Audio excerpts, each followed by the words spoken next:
नमस्कार दोस्तों, हम बात कर रहे हैं ओशो के बचपन के कुछ रोमांचित बचपन के किस्सों के बारे में। तो आइए स्टार्ट करते हैं इस वीडियो को। मैं तुमसे उस समय की बात कर रहा हूँ जब मैं उस ज्योतिषी से मिली जो अब सन्यासी हो गया था। उस समय मैं लगभग 14 वर्ष का था और अपने दादा के साथ था। मेरे मेरे नाना अब नहीं रहे थे। मैं केवल 7 साल का था जब उनकी मृत्यु हुई। उस वृद्ध भिक्षु भूतपूर्व ज्योतिषी ने मुझसे पूछा, मैं धंधे से तो ज्योतिषी हूँ, लेकिन शौक से मैं हाथ, पैर और माथे की रेखाएं इत्यादि भी पढ़ता हूँ। तुम यह कैसे बता सके कि मैं सन्यासी बनूंगा? पहले मैंने इसके बारे में कभी नहीं सोचा था। तुम ही ने इसके बीज मेरे भीतर डाला और तब से मैं केवल सन्यास के बारे में ही सोचता रहा हूँ। तुमने यह कैसे किया? मैंने अपने कंधे बिचकाए। आज भी यदि कोई मुझसे पूछे तो मैं कैसे करता हूँ, तो मैं सिर्फ कंधे बिचका सकता हूँ, क्योंकि मैं कुछ करता नहीं, कोई प्रयास नहीं करता। मैं तो बस जो हो रहा है उसे होने देता हूँ। सिर्फ चीजों से आगे आगे रहने की कला सीखने की जरूरत है, ताकि सब लोग समझें कि तुम उन्हें कर रहे हो, अन्यथा कोई कुछ कह नहीं रहा है। विशेषकर उस दुनिया में जिसमें मेरा संबंध है। उस बूढ़े ज्योतिषी से मैंने कहा, मैंने बस तुम्हारी आंखों में झांका और इतनी पवित्रता देखी कि मुझे विश्वास ही नहीं हुआ कि तुम अभी तक सन्यासी नहीं हुए हो। अब तक तो तुम्हें हो जाना चाहिए था, पहले ही बहुत देर हो चुकी थी। एक अर्थों में सन्यास के लिए हमेशा बहुत देर हो जाती है और दूसरे अर्थों में सन्यास हमेशा समय से पहले होता है, और दोनों बातें एक साथ सच हैं। तब बूढ़े आदमी की बारी थी अपने कंधे बिचकाने की। उसने कहा, तुम मुझे उलझन में डाल रहे हो, मेरी आंखें नहीं बता सकती थी। मैंने कहा, अगर आंखें नहीं बता सकती थीं तो फिर किसी ज्योतिषी की कोई संभावना नहीं रह जाती। निश्चित ही ज्योतिषी शब्द का आंखों से संबंध नहीं है, उसका संबंध तारों से है। लेकिन क्या अंधा आदमी तारे देख सकता है? तारों को देखने के लिए आंखें चाहिए। मैंने उस वृद्ध व्यक्ति से कहा, ज्योतिषी तारों का विज्ञान नहीं है, वर्ण देखने का विज्ञान है। तारों को दिन में भरपूर प्रकाष्ठा में भी देखने को देखने को भी विज्ञान है। मतलब, मैंने उस आदमी से कहा, ज्योतिष तारों का विज्ञान नहीं है, वर्ण देखने का विज्ञान है। तारों के दिन में भरपूर प्रकाष्ठा में भी देखने का विज्ञान है। कभी कभी ऐसा होता है जब गुरु अपने शिष्य के सिर पर चोट करता है। आज सुबह ही आंसू, तुम्हें याद है जब तुम अपनी घड़ी देख रही थी और मैंने कनाडा डाई सोडा की बोतल से तुम्हारे सिर पर चोट की थी? याद आया? उस समय तुम्हें चूक गई। ज्योतिष जानने का यही मतलब है। आज सुबह उसे इसका थोड़ा सा स्वाद मिला। मैं नहीं सोचता कि वह कभी अपनी घड़ी की तरफ देखेगी। अब वह कभी अपनी घड़ी की तरफ देखेगी। लेकिन कृपा करके घड़ी की तरफ बार बार देखो, ताकि मैं बार बार तुम पर चोट कर सकूं। वह तो सिर्फ शुरुआत थी, नहीं तो तुम अंदर कैसे देखोगे? मुझे माफ कर दो, लेकिन मुझे हमेशा चोट करने दो। मैं कभी माफी मांगने के लिए सदा तैयार हूँ। लेकिन यह कहने को कभी तैयार नहीं कि मैं फिर से चोट नहीं करूंगा। असल में पहली तो सिर्फ तैयारी है, दूसरी और गहरी चोट के लिए। यह अजीब संग साथ है। यहाँ यहाँ मैं एक पुराना यहूदी हूँ। एक कहावत है कि एक बार जो यहूदी बना वह सदा यहूदी ही रहता है। और जब एक बार यहूदी था, और मैं इस कहावत को सच्चाई को जानता हूँ। मैं अभी भी यहूदी हूँ और मेरे दाईं ओर बैठा देवगीत 100% यहूदी है, और बाजू में मेरे पैरों के पास बैठा देवराज आंशिक यहूदी है।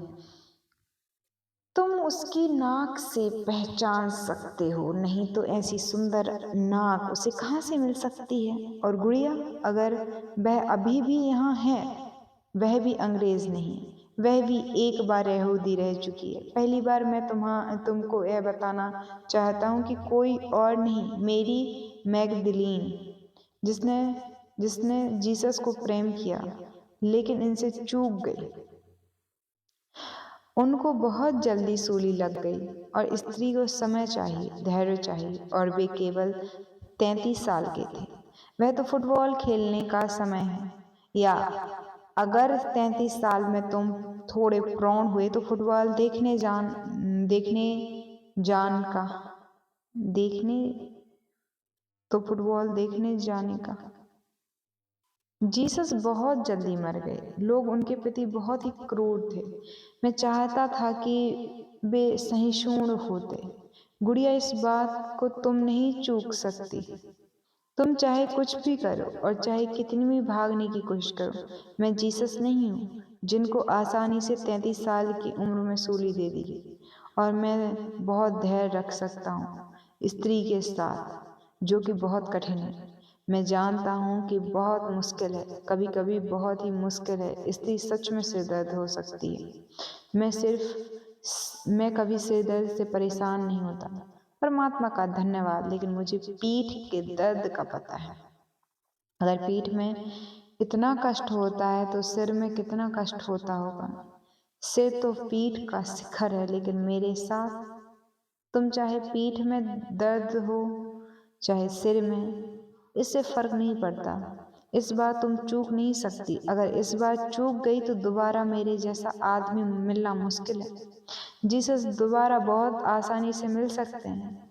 लोग हमेशा संबुद्ध होते रहते हैं, लेकिन मेरा जैसा आदमी मिलना बहुत मुश्किल है, जो हजारों जन्मों में हजारों मार्गों पर चला है, और जिसने मधुमक्खी की तरह लाखों फूलों की सुगंध को इकट्ठा किया है। अगर कोई मुझसे चूक जाता है तो शायद वह सदा के लिए चूक जाता है, लेकिन मैं अपने किसी भी साथी के साथ ऐसा नहीं होने दूंगा। मैं उनकी चालाकी, कठोरता, होशियारी को अच्छी तरह से काटना जानता हूँ, और मुझे पूरी दुनिया की कोई फिक्र नहीं है। मुझे तो केवल अपने उन लोगों से मतलब है जो सच में स्वयं की खोज में है। आज मुझे एक नई पुस्तक का अनुवाद मिला जिसे वे जर्मनी में प्रकाशित कर रहे हैं। मैं जर्मन नहीं जानता, इसलिए किसी को उस अंश का अनुवाद करना बड़ा पड़ा जिसका मुझसे संबंध है। मैं इतना किसी भी चुटकुले पर कभी नहीं हंसा, और यह मजाक नहीं, यह बहुत गंभीर पुस्तक है। लेखक ने 55 पृष्ठों में यह सिद्ध करने की कोशिश की है कि मैं केवल एल्यूमिनेटेड हूँ, अनलाइटेड नहीं हूँ। वाह, बहुत खूब। सिर्फ एन्यूमिनेटेड, अनलाइटेड नहीं। और तुम्हें यह जानकर आश्चर्य होगा कि कुछ ही दिन पहले इस श्रेणी के एक डच प्रोफेसर की पुस्तक मुझे मिली थी। डच जर्मन में कोई विशेष अलग नहीं है। डच जर्मन से कोई विशेष अलग नहीं है, वे एक ही श्रेणी के लोग हैं। प्रसंगवश मैं तुम्हें कहूँ कि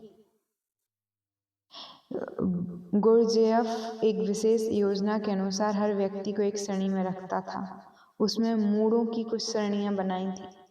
अब ये जर्मन और डच महानुभव, जिनके नाम मैं सौभाग्य से भूल गया हूँ, दोनों मूर्खों की प्रथम श्रेणी में आते हैं। नहीं, मूर्ख नहीं, वह तो मेरी यहूदी शिष्य देवगीत के लिए आरक्षित हैं। मूढ़ है। डच मूढ़ ने एक लंबे शोध प्रबंध में यह सिद्ध करने की कोशिश की है कि मैं सिर्फ इनलाइटेंड हूँ, एल्यूमिनेटेड नहीं। अब इन दोनों मूढ़ों को मिलाना चाहिए और कुश्ती लड़नी चाहिए, और अपनी किताबों और तर्कों से एक दूसरे को मारना चाहिए। जहाँ तक मेरा सवाल है, मुझे हमेशा के लिए और अंतिम रूप से दुनिया से कह देना है, ना तो मैं एल्यूमिनेटेड हूँ और ना ही मैं एनलाइटेंड। मैं तो बस एक बहुत साधारण, बहुत सरल व्यक्ति हूँ, बिना किसी विशेषण के और बिना किसी डिग्री के। मैंने अपने सब सर्टिफिकेट को जला दिया है।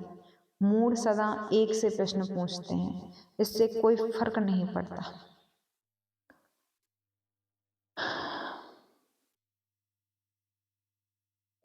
इससे कोई फर्क नहीं पड़ता। यह चमत्कार है कि Bharat, England, Canada, America, Germany के बीच सब कुछ अलग अलग है, लेकिन मूड नहीं।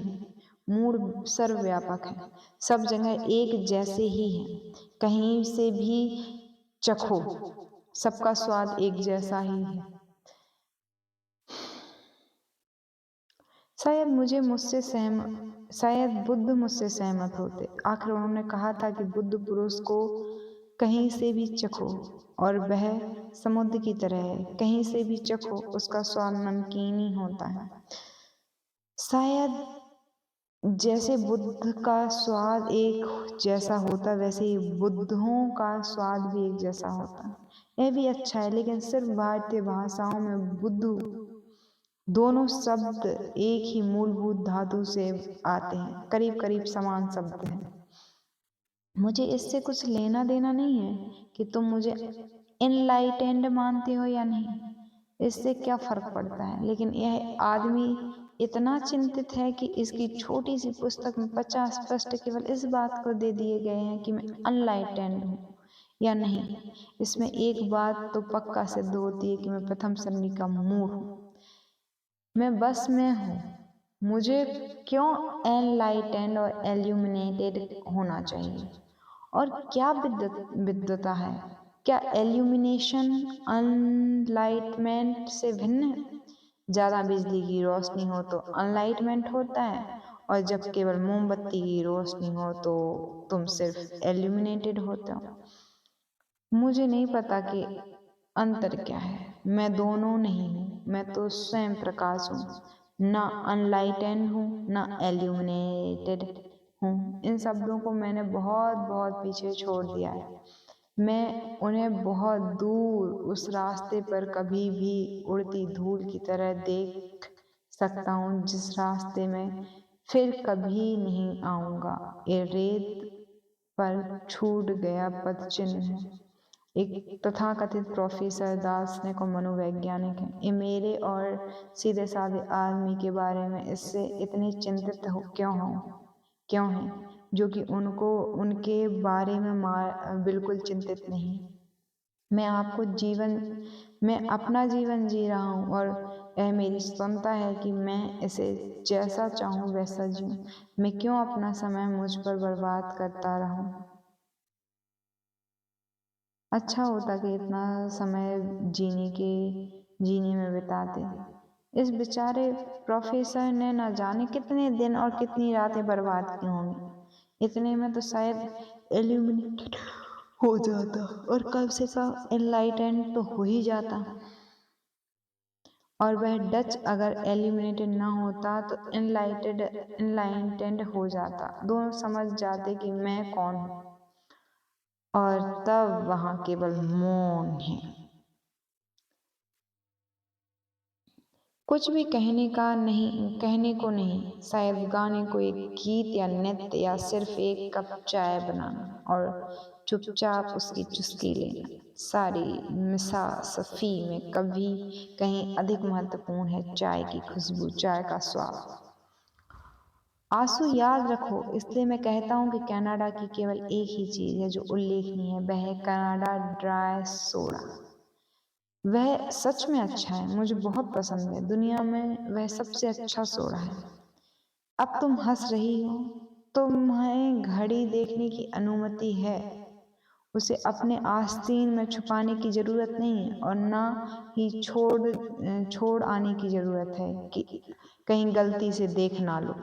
कितना समय हुआ है इसकी मुझे कोई परवाह नहीं, और जब मैं पूछता भी हूँ तो उसका कोई मतलब नहीं। वह तो सिर्फ तुम लोगों को दिलासा देने के लिए है, अन्यथा मैं तो ढंग से चलता हूँ, समय की कोई चिंता नहीं करता। अब देखो, मूल विषय पर आते मुझे कितनी देर लगी। मेरे नाना अचानक बीमार पड़ गए। अभी उनकी मृत्यु का समय नहीं था। वे 50 से अधिक उम्र के ना थे, 50 से कम के थे, शायद अभी मेरी जो उम्र है उससे भी कम। मेरी नाना सिर्फ 50 साल की थी। उनका सौंदर्य पूरा निखार निखार पर था। उन्हें जान का आश्चर्य होगा कि उनका जन्म तांत्रिकों की प्राचीनतम गढ़ खजुराहो में हुआ था। वे मुझसे हमेशा कहा करती थी, नानी तुम अब थोड़े बड़े हो जाओ तो खजुराहो जाना कभी न भूलना। मैं नहीं सोचता कि कोई माता पिता अपने बच्चों को ऐसी सलाह देंगे, लेकिन मेरी नानी अद्भुत थी। खजुराहो जाने के लिए मुझे फुसलाती रही। खजुराहो के मंदिरों में हजारों सुंदर मूर्तियां खुदी हैं, सब नग्न और संभोरत हैं। वहाँ सैकड़ों मंदिर हैं, उनमें से अधिक तो खंडहर हो चुके हैं, लेकिन कुछ बच गए हैं, शायद क्योंकि लोग उन्हें भूल गए थे। महात्मा गांधी इन बचे हुए मंदिरों को भी मिट्टी में दबा देना चाहते थे, क्योंकि वे मूर्तियां बहुत ही लुभावनी हैं। और फिर भी मेरी नानी मुझे खजुराहो जाने के लिए उत्साहित कर रही थी। वे स्वयं भी मूर्ति की भांति बहुत सुंदर थी, हर प्रकार से यूनानी दिखाई देती थी। जब मुक्ता की बेटी सीमा मुझसे मिलने आई थी तो एक क्षण को मैं भरोसा ना कर सका, क्योंकि मेरी नानी का रंग रूप और चेहरा बिल्कुल वैसा था। सीमा यूरोपियन दिखाई नहीं देती, उसका रंग थोड़ा गहरा है और उसकी कद काठी और मेरी नानी जैसी ही है। मैंने सोचा दुख है कि मेरी नानी मर चुकी है, नहीं तो मैं सीमा को उनसे मिलवाना चाहता। और क्या तुम्हें मालूम है कि 80 साल की उम्र में भी वे बहुत सुंदर थीं, जो कि असंभव है। जब मेरी नानी की मृत्यु हुई तो मैं मुंबई में उन्हें देखने गया। मरने के बाद भी वे सुंदर थी। मैं विश्वास ही नहीं कर सका कि वे मर गई हैं। और अचानक खजुराहो की सारी मूर्तियां मेरे लिए जीवंत हो गई। उनके मृत शरीर में मैंने खजुराहो के समस्त दर्शन को देख लिया। उनको देखने के बाद पहली चीज जो मैंने की वह यह है कि मैं फिर से खजुराहो गया। उसको श्रद्धांजलि अर्पित करने का यही एकमात्र तरीका था। अब खजुराहो पहले से भी अधिक सुंदर लगा, क्योंकि हर मूर्ति में, हर जगह में उनको देख सकता था। खजुराहो अनुपम है, अतुलनीय है। दुनिया में हजारों मंदिर हैं, लेकिन खजुराहो जैसा कोई भी नहीं। मैं इस आश्रम में एक जिंदा खजुराहो बनाने की कोशिश कर रहा हूँ। पत्थरों की मूर्तियां नहीं, वरन जीवित लोग, जिनसे प्रेम करने की क्षमता हो, जो सच में जीवित हों, इतने जीवंत कि वे संक्रामक हों, कि सिर्फ उनको छूना काफी हो, एक करंट, एक बिजली, एक शॉक अनुभव करने के लिए। मेरी नानी ने मुझे बहुत कुछ दिया। सबसे महत्वपूर्ण था उनका जोर देना कि मैं खजुराहो जरूर जाऊं। उन दिनों खजुराहो को कोई जानता भी नहीं था, लेकिन उन्होंने इतना जोर दिया था कि मुझे जाना ही पड़ा। वे बहुत जिद्दी थीं, शायद मैंने भी यह गुण, या तुम इस अवगुण कह सकते हो, उन्हीं से पाया। उनके जीवन के अंतिम 20 वर्षों में पूरे भारत घूम रहा था। हर बार जब भी मैं उस गांव से गुजरता, वे मुझसे कहते, सुनो, कभी भी चलती गाड़ी में चढ़ना मत और चलती गाड़ी से उतरना मत। दूसरी बात, यात्रा करते समय डिब्बे में किसी भी मुसाफिर से बहस मत करना। तीसरी बात, सदा याद रखना कि मैं जिंदा हूँ और तुम्हारे घर आने की प्रतीक्षा कर रही हूँ। क्यों तुम देश में घूमते फिर रहे हो जबकि मैं तुम्हारी फिक्र करने के लिए यहाँ प्रतीक्षा कर रही हूँ। तुम्हें देखभाल की जरूरत है और दूसरा कोई तुम्हारी इतनी अच्छी देखभाल नहीं कर सकता जितना कि मैं। 20 साल तक निरंतर सलाह सुननी पड़ी। अब मैं उनसे कह सकता हूँ, चिंता मत करो, कम से कम उस दूसरे लोक में। पहली बात तो मैं अब रेलगाड़ी में यात्रा नहीं करता। सच तो है कि अब मैं यात्रा ही नहीं करता, सो अब चलती गाड़ी से उतरने का प्रश्न ही नहीं उठता। दूसरा, गुड़िया मेरी देखभाल वैसे ही सुंदर ढंग से कर रही है जैसे तुम स्वयं पसंद करती थी। तीसरा, याद रहे, जिस प्रकार तुमने अपने जीवन काल में मेरी प्रतीक्षा की, उसी प्रकार अभी भी मेरी प्रतीक्षा करना। मैं जल्दी ही घर आ रहा हूँ।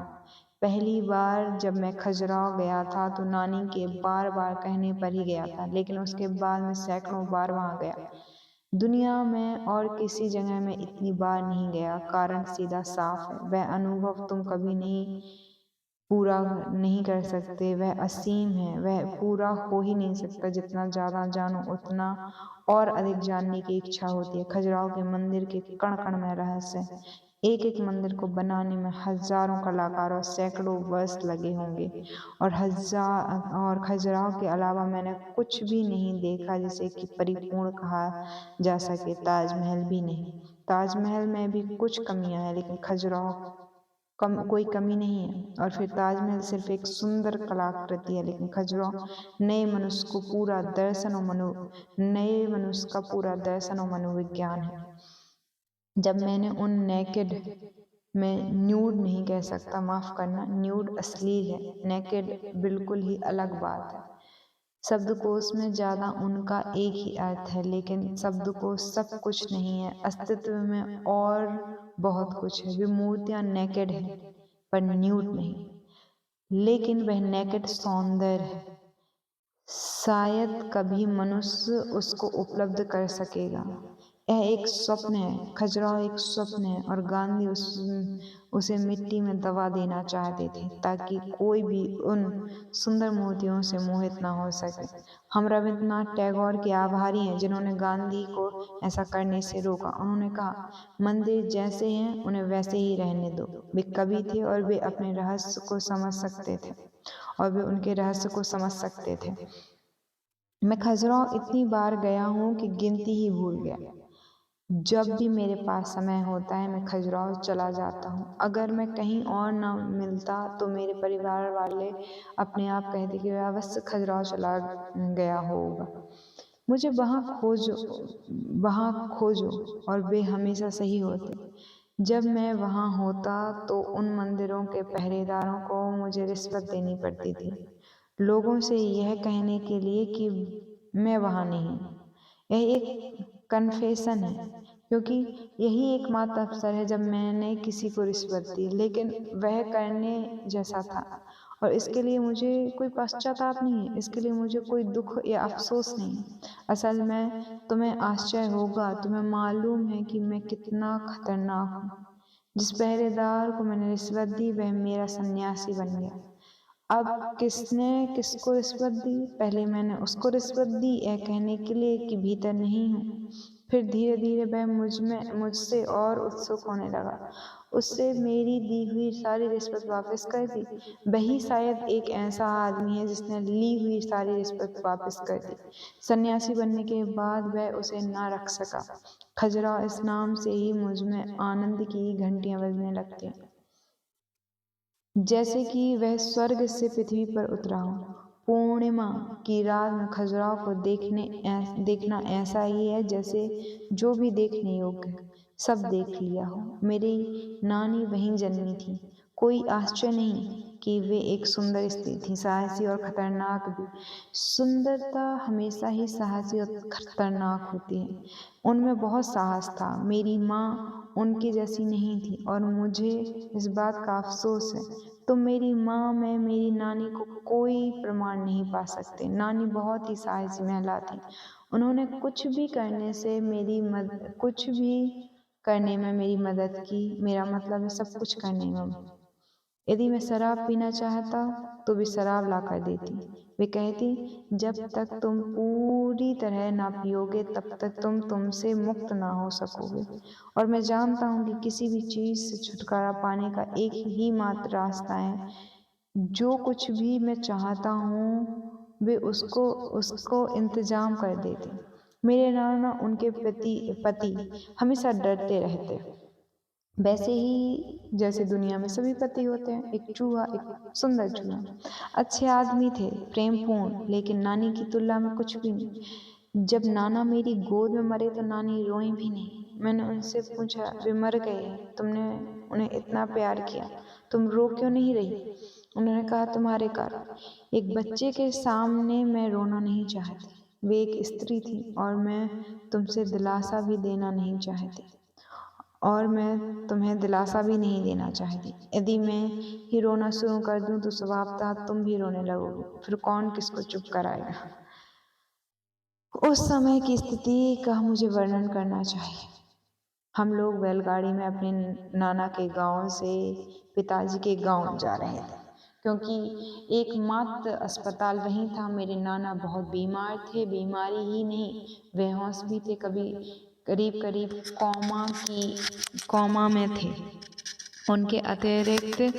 उनके अतिरिक्त केवल मैं और नानी बैलगाड़ी में थे। मेरी पति नानी की करुणा को मैं समझ सकता हूँ। वे अपने प्रिय पति की मृत्यु पर रोई भी नहीं, सिर्फ मेरे कारण, क्योंकि मैं ही अकेला वहाँ था और मुझे साथ बिता देने के लिए कोई भी वहाँ नहीं था। मैंने कहा, चिंता मत करो, यदि तुम बिना आंसुओं के रह सकती हो तो मैं भी बिना आंसुओं के रह सकता हूँ। और विश्वास करो ना करो, एक 7 साल का बच्चा बिल्कुल नहीं रोया। यहाँ तक कि उन्हें भी आश्चर्य हुआ। उन्होंने कहा, तुम रो नहीं रहे? मैंने कहा, मैं तुम्हें दिलासा नहीं देना चाहता। अब बैलगाड़ी में अद्भुत लोग इकट्ठे थे। बूढ़ा, जिसको सुबह जिक्र किया, गाड़ी चला रहा था। वह जानता था कि उसके मालिक की मृत्यु हो गई है, लेकिन फिर भी उसने गाड़ी के भीतर नहीं देखा, क्योंकि वह सिर्फ नौकर था और मालिक के व्यक्तिगत मामले में दखल देना उचित न था। यही उसने मुझसे कहा, मृत्यु निजी मामला है, मैं कैसे देख सकता हूँ। गाड़ी चलाते हुए अपनी जगह से मैंने सब सुना। मैं रोना चाहता था, मैं उनसे बहुत प्रेम करता था, मैं अनाथ जैसा अनुभव कर रहा हूँ, लेकिन मैं गाड़ी से पीछे मुड़कर नहीं देख सकता, अन्यथा वे मुझे कभी क्षमा ना करते। अनूठे लोग। और नाना मेरी गोद में थे। मैं 7 साल का बच्चा मृत्यु के साथ था, कुछ सेकंड के लिए नहीं, लगातार 24 घंटे तक। वहाँ कोई सड़क नहीं थी और मेरे पिता के गांव तक पहुंचना मुश्किल था। गाड़ी बहुत धीमी चल रही थी। 24 घंटे तक हम मृत शरीर के साथ रहे। मैं रो नहीं सका, क्योंकि मेरी नानी को व्याकुल नहीं करना चाहता था। 24 घंटे तक हम मृत शरीर के साथ रहे, नहीं करना वे ना रो सकी, क्योंकि वे मुझे 7 साल के बच्चे को दुखी नहीं करना चाहती थी। वो लोहे की बनी सच्ची स्त्री थी।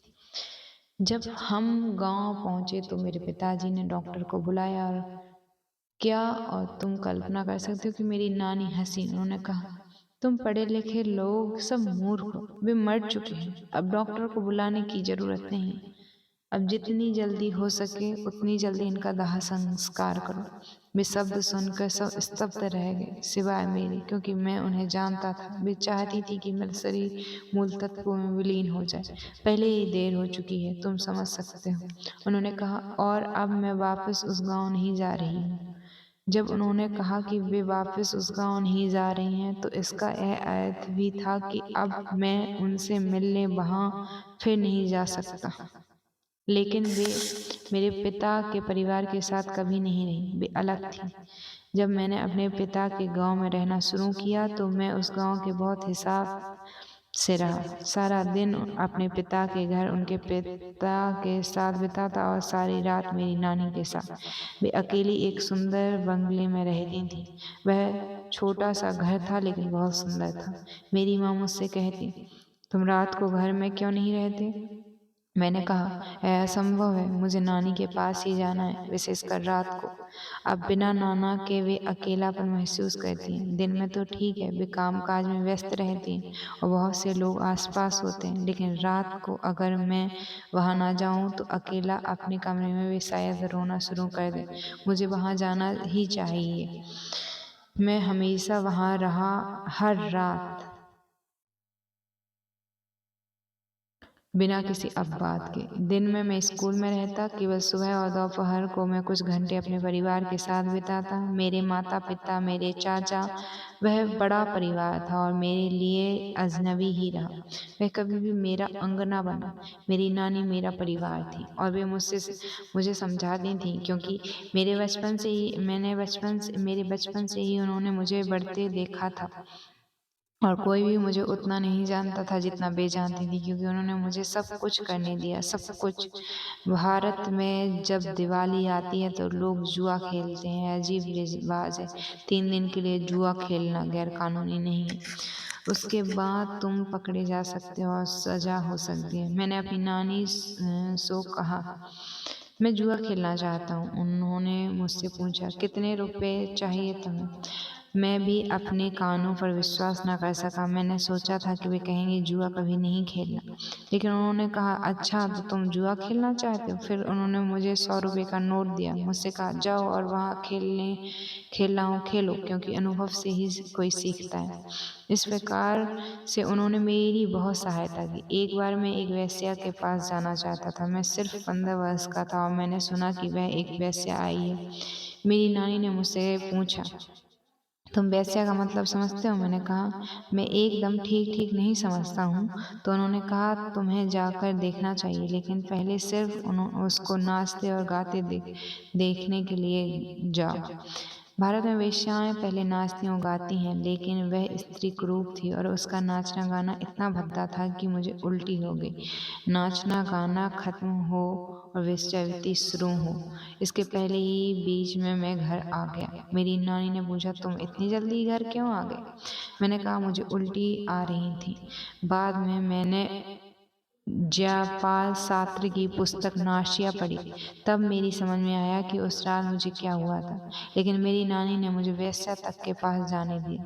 मुझे याद नहीं आता कि उन्होंने कभी मुझे ना कहा हो। मैं सिगरेट पीना चाहता था। उन्होंने कहा, एक बात याद रखना, सिगरेट पीना ठीक है, लेकिन हमेशा अपने घर में ही पीना। मैंने पूछा क्यों? उन्होंने कहा, दूसरों को शायद आपत्ति हो, इसलिए तुम घर में पी सकते हो। मैं तुम्हें सिगरेट लाकर दूंगी। और वे तब तक मुझे सिगरेट लाकर देती नहीं जब तक मैंने ही नहीं कहा बस मुझे और नहीं चाहिए। मुझे स्वयं अनुभव प्राप्त हो। इसके लिए मेरी नानी किसी भी हद तक जाने को तैयार थी। जानने का रास्ता है स्वयं अनुभव करना। बताने से कोई लाभ नहीं। कभी यही माता-पिता से चिढ़ पैदा होती है। वे सदा तुम्हें बताते हैं, बच्चा परमात्मा का पुनर्जन्म है, उसका आदर होना चाहिए और उसे बढ़ने और होने का पूरा मौका दिया जाना चाहिए। तुम्हारे हिसाब से नहीं, बल्कि उसकी अपनी क्षमताओं और संभावनाओं के साथ। अगर मेरा समय पूरा हो गया तो ठीक है, अगर पूरा नहीं हुआ तो यह और भी अच्छा है। अब यह तुम पर निर्भर करता है कि इसे कितना खींचते हो। तुम याद रखना, तुम अकेले ही यहूदी नहीं हो, तुम सिर्फ जन्म से यहूदी हो, मैं तो आत्मा से यहूदी हूँ। अब सब तुम पर निर्भर करता है। इंटरेस्टिंग काफ़ी स्टोरी है। आपको कैसी लगी बताइएगा ज़रूर कमेंट बॉक्स में।